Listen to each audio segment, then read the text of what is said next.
So the iPhone 15 Pro Max is the best iPhone in the world right now. There's so many different types of Android phones. You can argue that the S24 Ultra is the best Android phone in the world. In this episode, I'm going to talk to you about my experience with them and what I feel about them at mid 2024. We are now halfway through 2024 and what I think about these phones. I've owned both of them since they both launched.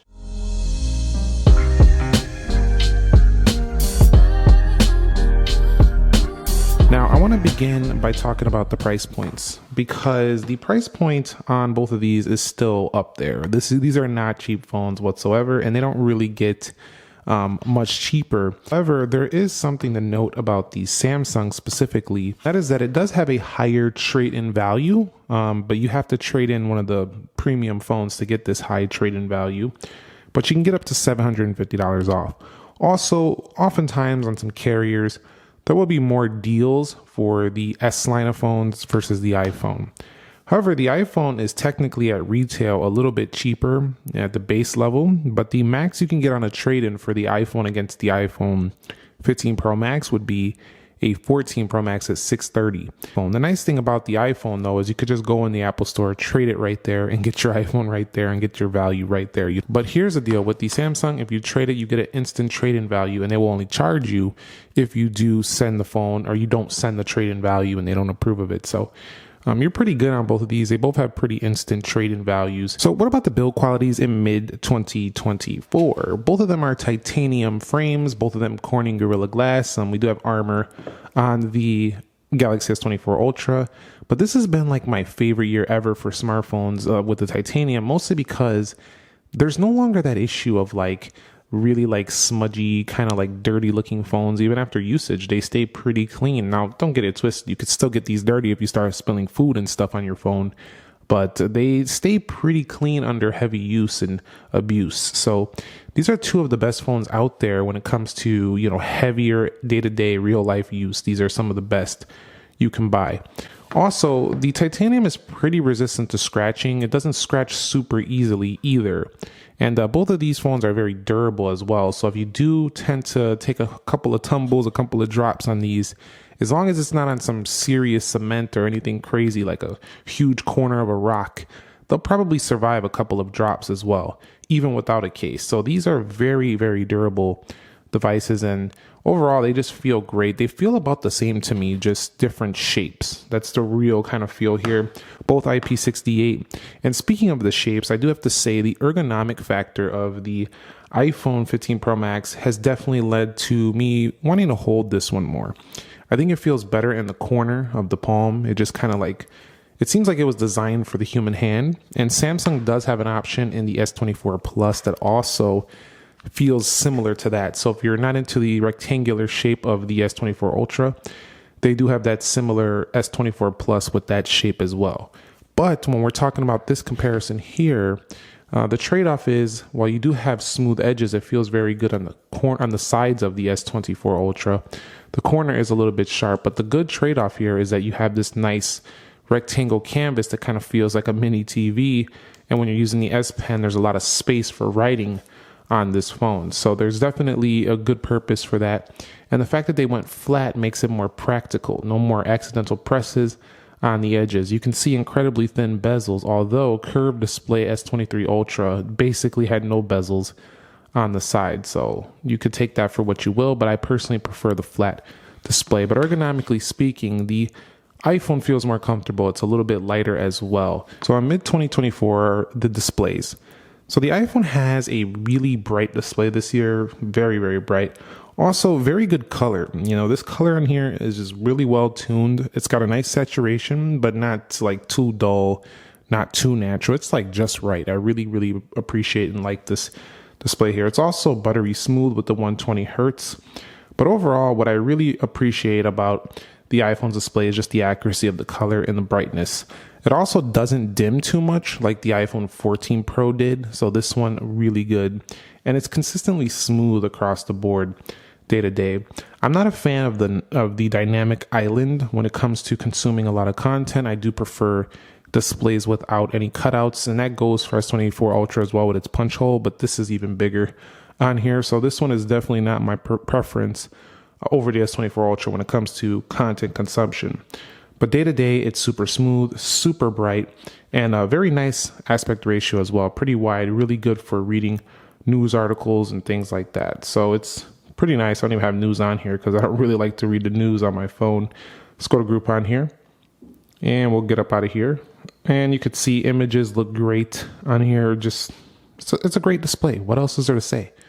It's been fantastic. And if you were looking for one now, I think if display is your main thing, this is definitely one you'll want to entertain. It's one of the best out there, but there's also really good displays on things like the OnePlus 12, on some other products as well. And if you really care about display, some of the foldable phones are going to give you 7-inch displays on the inner screen. So you got to really debate what you're going to want. The S24 Ultra does have a dynamic AMOLED 2X, and you'll see right here a smaller punch hole. So I do appreciate that more. I also actually like the rectangular design here for media consumption because it feels literally like a mini TV in your hand just because of the shape. I feel like I'm holding a mini television set. It's pretty cool. Also, when you turn it this way, and one thing that's nice about it too is it's unique. It's really like one of the few phones out there with this aspect ratio and this kind of like look. Although that new Sony Xperia that came out that didn't launch in the US also is kind of like this. We'll go into Google News here and we'll take a look here at technology news. The sharpness of the text on this panel is absolutely crazy. It's over 500 ppi. It's probably the sharpest phone I've seen out there. And this display right here also has really smooth animations and takes really good advantage of the display through things like pop view, split screen modes, and more. So they definitely take a good advantage. You can also lower the DPI settings within developer options to go ahead and get a little bit more space if you want to. So you'll go into developer options, you'll scroll down here to where it says minimum width, and you could change this and play around with this to see how you want it. And you can get more stuff on the screen. So this is a true powerhouse in display. Going over to settings, backing over into display. If we scroll down, you could see a lot of options. I feel like I got more options on here with my display. Adaptive brightness, extra brightness, which really cranks this thing up to a level you probably don't need unless you're outdoors. You'll see adaptive color tones, which is kind of like True Tone, eye comfort shield, which is like night shift for the iPhone. And then if we go into screen modes, you'll see vivid. Now they added in a recent update the vivid slider to boost the saturation, which we complained about at first. But I have to tell you, one of the things that's weird about this display is that it somehow doesn't look more saturated or as colorful to me. Maybe it's just my eye as the S23 Ultra. It could be this anti-glare properties I'm putting on here. It just kind of looks different. It doesn't have that very popping, vivid Samsung look I'm used to. Even after the vivid slider update, it just doesn't look the same. I think it's the anti-glare. One area though that it's really good though, and I'm not really mad about it, is this display does have a really, really good PWM rate. So you don't really get like eye strain and stuff like that. And also it's incredibly sharp. So it's very nice to read on and stuff like that. But if you're into media consumption and you want the most vivid display, I think that the S23 Ultra is a better pick than this one. This is probably the better display for heavy use productivity tasks. Honestly, I think the iPhone display this year looks a little bit more colorful. If I'm being totally honest, I'm not sure why, but it just looks a little bit better tuned, the accuracy. The color just looks a little bit more vivid to me on the iPhone this year. So kind of weird that I never thought I would be saying that, but I guess I am. At the end of the day, if I was picking one on the merit of display, I would pick the Samsung for productivity, reading, lots of usage of the display for productivity-based tasks, very sharp panel, and also for outdoor brightness. It's incredibly, insanely bright, probably brighter than the iPhone. So yeah, overall utility, I would still pick the Samsung. Media consumption, it's still probably gonna be the Samsung just because of the shape and the small punch hole. But if you just want a display for better color between these two, I do think the iPhone looks a little more saturated. That's just my take on it. And it's not just these wallpapers. I could change the wallpapers. It's still going to look a little more saturated on the iPhone. When we dive into the area of software mid 2024, the iPhone gets updates all the time, but nothing really changes. I feel like Okay, there are update videos that explain a lot of features, but to me, these features are little enhancements throughout the OS that you don't really see that much. They do enhance the experience, but the truth is it's an app library. It's a grid of icons and some widgets and really polished apps and polished performance. The overall experience of iOS, if you picked up an iPhone 2 years ago and you picked it up today, it's basically the same thing. You'll definitely know what you're doing on here. And Apple likes to keep things similar because it has a huge customer base and doesn't want to aggravate a lot of people, I feel like. But I think iOS 18 is going to change some things this year, like the ability to move icons wherever you want. You still can't do that on the iPhone. They just fly back up to any section. I hope they allow us to hide the app library too, because sometimes I feel like I don't like the app library. I know it's very organized, but I want an ability to just like turn it off if I don't want it on. We'll see if that happens. I doubt it, but that would be really nice. Now, the software on the Samsung, to me, I think it can be like cluttered if you don't clean it up yourself. Like if you just have apps all over the place, this any Android phone to me can get kind of cluttered. But this one, especially if you have a lot of icons and you have, 5x5 grids and you just have things everywhere, it can get messy. But pretty much it's pretty simple, and it does have a lot of added features that really set this apart from a lot of other phones, especially in the area of advanced features. AI, Bixby, smart suggestions. We do have labs, which is another add-on. The thing I love about the Samsung product is like everything that I kind of like think I need to use, if I go look for it, it's usually there. Like it's like if you think of a feature and you're like, do they have an extra video brightness mode? Yep, it's there. If you're like, wait a minute, I want a one-handed gesture, it's there. Not that the iPhone doesn't have that, but it's there. You're like, wait a minute, I want to double tap to turn my screen. Yep, Samsung already thought of that. So basically that's how I feel. Every time I think of something that is a feature, do they have that? They got it. They do. They've kind of thought of pretty much most of the things you would want to do. Also, you can still play around with customization and theming if you're into that kind of thing. So the Samsung to me kind of never gets boring. It just doesn't get boring. There's a lot you can do and play around with. It feels very fully featured. The only thing is I feel like it doesn't look as polished. It looks more utilitarian, more functional, and that's nothing wrong with that. They also have a really good ecosystem to go with their software, just like Apple does here in 2024. So you can get the Galaxy Book, the Buds, the tablet. You could do the same with the Apple products, the iPad, the Mac, the AirPods. But wrapping up on software, I do have to state that the iPhone has still been the one getting more of those software updates more frequently. They still come in every month on the Samsung, but they're not like sometimes you'll get 2 in 1 month on the Apple device. But generally, software seems to not really change that much between these until you get to a bigger update, like a major OS upgrade. Samsung's giving you like 7 years though, so they're claiming they're going to give you more. But I think towards the latter half, towards the end of that, it's going to be more just security stuff. So both of them are probably like a good 4 or 5 years when it comes to really, really major updates coming to these products. In the area of performance, I feel like the iPhone has more consistent animations most of the time. When you first turn it on, it's still smoother. Overall, there's just not a lot. It's kind of a lighter weight OS, so it just feels a little bit more smoother. But the Samsung is still snappy and fast. Some of the things when you scroll, depending on the app, can be a little bit choppier than the iPhone. Like the scroll doesn't look as smooth in the Play Store as the App Store. Hold on.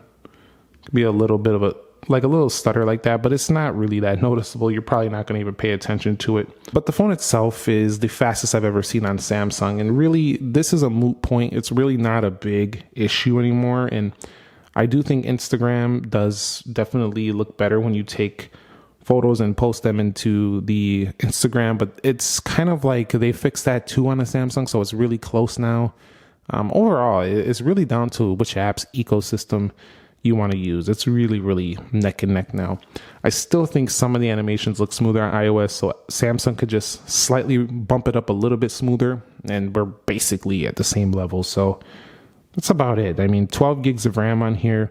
We have done speed tests. Graphically speaking, if you're looking for the more graphically powerful phone, it's the Samsung. Also, the AI features really push the Samsung ahead. So this feels more of a 2024 phone, whereas that feels like a 2023 phone, which it is. And we'll see the AI come to the iPhone later this year and probably in the beta here with the iOS 18 next week. But the iPhone 16 models are going to be the true big boys to go up against the S24 line. And I really think this year, they're definitely going to be very, very tight. I can't wait to compare these later this year, so be subscribed for that. In the area of S Pen, I really can't talk about the iPhone. They don't have an S Pen. So does this really push the Samsung here in mid 2024 ahead of the iPhone? And my answer to that is only if you use it. Honestly, there's days I go and I don't even open this. I don't even pull the S Pen out. Seriously. And I used to use it to write down my day-to-day notes a lot, but I realized that's actually slower than just typing on the keyboard. So I think who really benefits from this is people who want to select things with the pen. They don't want to use their fingers. If you get your fingers greasy and you just want to use it as a tool. Also, people who want to go in the pen up community and actually draw on their smartphone. This is a really, really good option. Writing on calendar can be a productivity tool, but I just think that sometimes these phones are just more designed for your fingers. But at the same time, this one right here really does have this nice cursor effect. I mean, it's funny because the cursor, if you take a look, that cursor is more like a computer cursor than the one on the iPad OS. So it's pretty nice. I really love the S Pen because I use it, but I do think a lot of people are not going to need it. I really don't think a lot of people will. So that doesn't mean you don't have to get this phone, but I'm just saying that S Pen, you really have to use it to make it be worth it on this phone. So when it comes to the storage, the Samsung is the better value because a lot of times you'll get like 512 gigs for the price of 256 gigs on the iPhone on the Samsung. So the Samsung is typically going to give you a better storage value for the money. You'll usually get more for the money. However, they took away the SD card expansion. They used to have that strength over Apple, but they wanted to be like Apple and not have SD card anymore and make more money on storage.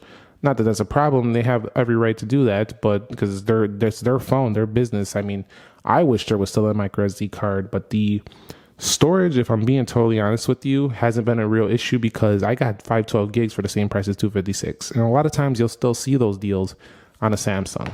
It also transfers very fast via that USB-C, although it transfers very fast via the USB-C on the iPhone as well, especially the Pros, not the Plus models or the base models. In addition, these phones do have the ability to quick share between each other. Quick share on the Samsung, AirDrop on the iPhone. I find AirDrop a little bit more consistent, but both of them very good. It's just I feel like more people have Apple products, so depending on where you're at, and AirDrop to me has been a little bit more consistent. But quick share is pretty much up there as well if everyone's using Samsung as well. So cameras. I have to say, I've been analyzing these after a while, and I think I prefer the iPhone's camera for the photography. I think the photos look more like a DSLR type camera, and I like these different 28, 35 millimeter options. I just really like the results that come out of the rear facing camera on the iPhone. The front facing camera is not my favorite anymore. I do prefer the Samsung. I think it looks better on the selfie results. I just think they're more flattering. But the Samsung here on the rear really impresses me with its sharpness. It's just its post-processing seems to be a little bit off. It seems like overly sharpened and stuff like that. The 5x is really good, and the 10x zoom is also really good. So if I wanted more reach and I'm going on vacation to get more zoom, I'm taking the Samsung. I like the versatility more of the Samsung. I like the food modes, the dual record, night modes, portrait, pro video, the list goes on and on and on. And I like the camera setup more on the Samsung. But either way, it's very tight, and just talking about this is more opinion because really, either phone you get, you're going to have one of the best cameras in the world on both these phones. But I just think the overall tonality is a little bit more cool on the actual results. Like the color temperature is a little bit more cool and over sharpened on the Samsung, whereas it's a little bit more natural looking on the iPhone. So for pro photography, I would probably pick the iPhone and then do some post-processing on the raw images. For videography, though, I would also pick the iPhone. And then for zooming and versatility and just day-to-day social media stuff, I would probably pick the Samsung, like for just the flattering, over punchy, sharp results. Because I kind of like to do those edits anyway when I post on Instagram and stuff. So I do like the Samsung for those areas. You can also use the S Pen as a tool for camera photography, so that's pretty cool. Either way, the Zoom King is on the right here. The Video King on the left. They're just amazing cameras. What else do you want to say? So when it comes to the battery life, the iPhone is definitely the longer lasting phone I found in my experience. While the Samsung is right up there, it just doesn't last as long, I found, in the day-to-day usage. So if you're looking for the stronger battery, it's probably the iPhone, even though this one has a larger cell. I found this one to last longer. The S24 Ultra is still very good, and it also charges very fast, faster than the iPhone, but the iPhone seems to eke out a little bit more length in my experience, especially in the standby. So yeah, that's just something I wanted to mention when we talk about battery. That's how I feel about them. That's what I've experienced mid 2024. All right, so when it comes to the special features, we do have the Samsung DeX on here, which definitely sets this apart from the iPhone. So if you do want to use this as a computer, it's not like you have Stage Manager on the iPhone. That's not available just yet when plugging into a monitor, although I'm sure Apple might bring that. Maybe. I'm not sure, but maybe they might bring that. I don't know. Maybe they'll want to keep it separate to the iPad. But you have the action button, which to me is pretty cool. I use it for a flashlight now. I used to not use it much. To me, both of them are really nice special features, but you have the emergency SOS, which could be life-saving on the iPhone. Sound and audio, though, on both of these is pretty identical. I couldn't find a major difference between the two when it comes to sound and audio. So if that's something that you care about a lot, the sound and audio is pretty on par. Although the Dolby Atmos can bump up the Samsung a little bit, they're not that much different. You also see we do have ourselves the SIM card slot on the Samsung. Take it for what it's worth. That could be worth something to you. The phone call quality, though, hasn't felt that much different either. So for neither the Samsung or the iPhone am I experiencing major gaps in phone call quality and reception. Samsung has long been the king, but Apple's been improving here. So from my experience, I haven't seen a massive change. Final conclusion, Samsung phones technically feel better on paper. Definitely the overall specs, I would probably lean towards the Galaxy S24 Ultra.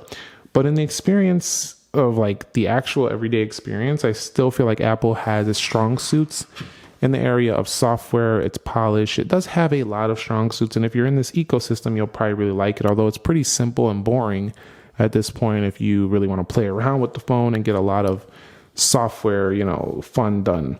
If you get what I'm saying, like you want to play around with the software a lot and just have a lot of fun on the phone, it's kind of just a everyday polished, simple experience. So Pro Max is the best, I feel like, if you can't convince yourself to try an Android phone. If you do want to convince yourself, or you are convincing yourself you want to try an Android phone, I do think the S24 Ultra is probably the king right now, especially with the AI features, the best chip on the phone, the Snapdragon 8 Gen 3. It just has so much on offer. It's just really hard to say no to this product. So that's about it here. That's how I feel about the mid 2024. I probably won't cover these again for a few months. We'll cover the S24 Ultra versus the iPhone 16 models, and I'll give you a couple more updates on the 15 Pro Max. But let me know your thoughts on these two down below. Have you purchased one? Have you skipped them out? Because at this point, I don't even know if it's worth purchasing either. But that's my mid 2024 experience. Thumbs up if you enjoyed it. Subscribe if you haven't already. Nick here. Be sure to be well, and peace.